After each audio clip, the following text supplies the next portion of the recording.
My name is Yehuda. I'm from Los Angeles. And most people don't know that months ago, the Biden administration promised to release $6 billion to the government of Iran to release 5 American hostages. And in that exchange, the Iranian government took the money that they were going to use, reappropriated it to give to Hamas and to use for their own military to help them. They did a cyber attack on one of our holiest days and on Shabbat when no one was expecting anything. And Shmini Atzeret. This is why there was no significant response by the Israeli army, because our systems were hijacked and Hezbollah had the money, the resources, the capability, all from the Iranian government, all because the Biden administration released $6 billion now, to help this happen. Secretary of State Blinken contends that that was money that was held in banks for them. It's their own money, and it was in South Korea. It's irrelevant where the money was. If they know they're getting it, they will redistribute money from other places because they know they're going to get it. This is a terror-loving organization. The administration of Iran will do anything to destroy Israel, and the despicable Hamas people will do anything, rape, murdering of innocent children and women, kidnapping civilians. They have no morals. They have no shame. So when President Joe Biden came out and defended his policy and saying our support for Israel is rock solid and ironclad, what do you think about that? He may say it, but he doesn't act upon it. He doesn't think wisely. He makes horrible decisions, and his cabinet is a mockery for allowing this to happen.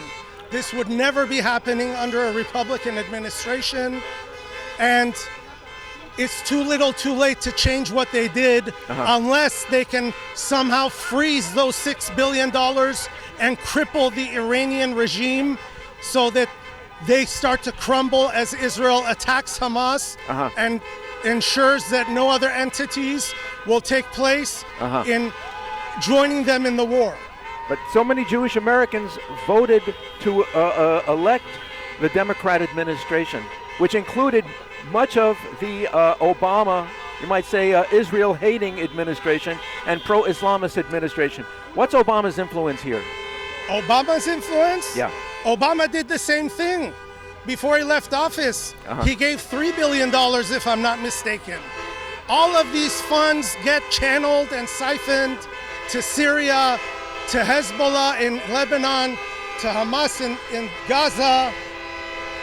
Don't be fooled by their words. Look at their actions and look at the consequences of what your votes do.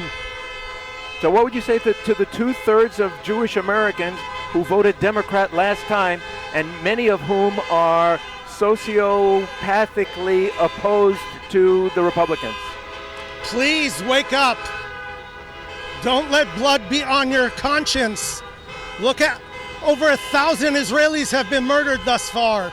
Hundreds kidnapped, entire families wiped out, in concerts, in public events, in an entire village near Gaza was massacred. This cannot happen again. Jewish villages. An entire Jewish village. Jewish village. It wasn't a Palestinian village. Sorry? It wasn't a Palestinian village, was it? No, they crossed into Gaza and massacred the entire village. They massacred 240 people at an outdoor concert. So how much culpability do you think that Biden or Democrat voters have for what's taking place today? How much culpability? Honestly, they should be ashamed of voting for this man.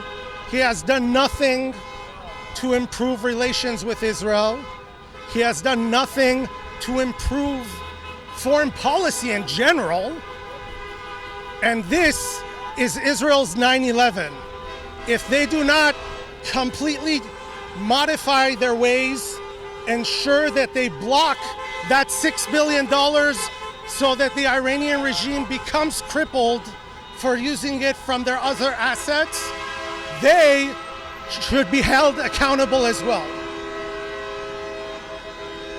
What's your ethnic background? I'm Persian and Jewish. I have dual Israeli, Persian, American citizenship. I've grown up in California, and I'm a very proud, forever Zionist, as are most people in this community. What does it mean, Zionist? What does that mean? Zionist means that you are a firm believer that the Jewish people have the right to their own homeland, and the state of Israel is their homeland, and furthermore, they have the right to defend their one and only homeland. So what does this action today, and I'm not just talking about the Palestinian nationalism, but what the actions of the past 48 hours, what does it show about the Jewish people's need for a sanctuary from radical Islam? We've always been victimized and targeted throughout the history of mankind since there were Jews. Nothing has really changed except the people involved. Islamic Jihad is the most serious threat to Jews and to the entire Western civilization. It is taking over Europe. It is a threat to America. It's a threat to Israel. And if we don't act to unilaterally and collectively target it and annihilate it, it will grow and it will continue to haunt us. What's the connection between the attacks of September 11th and what occurred by the jihadists across the Israeli border? Proportionally, the amount of people killed in Israel is as significant as the amount of people killed in America's 9/11. So what's this concept of the great Satan and the little Satan? Yes. And the only difference is the jihadists know they will not take over America, but they think they can take over Israel.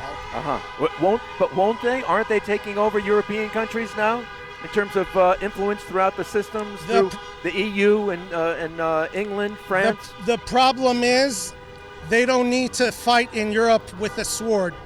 They're doing it systematically by moving in, infiltrating the leftist and open border policies of Europe, and they're going to overtake most of Europe just by overpopulating it within 50 years. Okay, but doesn't the same risk exist of the Muslims in Israel? For instance, the mosques that broadcast the call for Muslims to attack Israel from inside too? That's one of my problems with the Israeli government. We are too lenient to fight terror and to fight those that incite it. We should change our laws. We need to implement an instant death penalty for all of the terrorists that came in from Gaza. After, of course, we get as much intel out of them as we can. That's number one. Number two, we need to have 100% zero tolerance policy against any mosque or institution, whether it's in Gaza, West Bank, or in Israel. You incite violence, you get shut down. You incite terrorists that commit an act, we blow up your mosque, so you have nowhere to incite. But doesn't Israel have a political fifth column, as they call it, an allegiance to a foreign rather than to the domestic flag, with the Palestinians, many of whom came from Jordan, and many of whom have a greater allegiance to an Islamic sovereign than to a Jewish?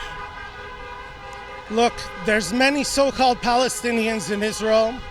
They're supposedly refugees.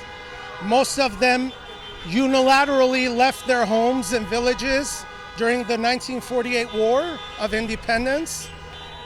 They could have gone elsewhere. There are more Jewish refugees from Muslim countries than there are so-called Palestinian refugees. If they want a homeland, if they want a reappropriation or reciprocation, they can move to our houses in Morocco, in Yemen, in Iran, in Iraq. We used to live all over the Middle East and North Africa. They think they're victimized. We're the real victims. We got nothing for our properties and had to leave everything behind. How do you feel about the notion of exchange of populations to complete considering all the Jews who were expelled, that we haven't completed a transfer in a once again re-established country of potential disloyalists? That would be ideal, because a two-state solution is just a delusion. It's not going to work. It's been proven generation after generation, and we must implement something to get these people out. They're never going to learn. Yehuda, your people, do you have relatives in Iran?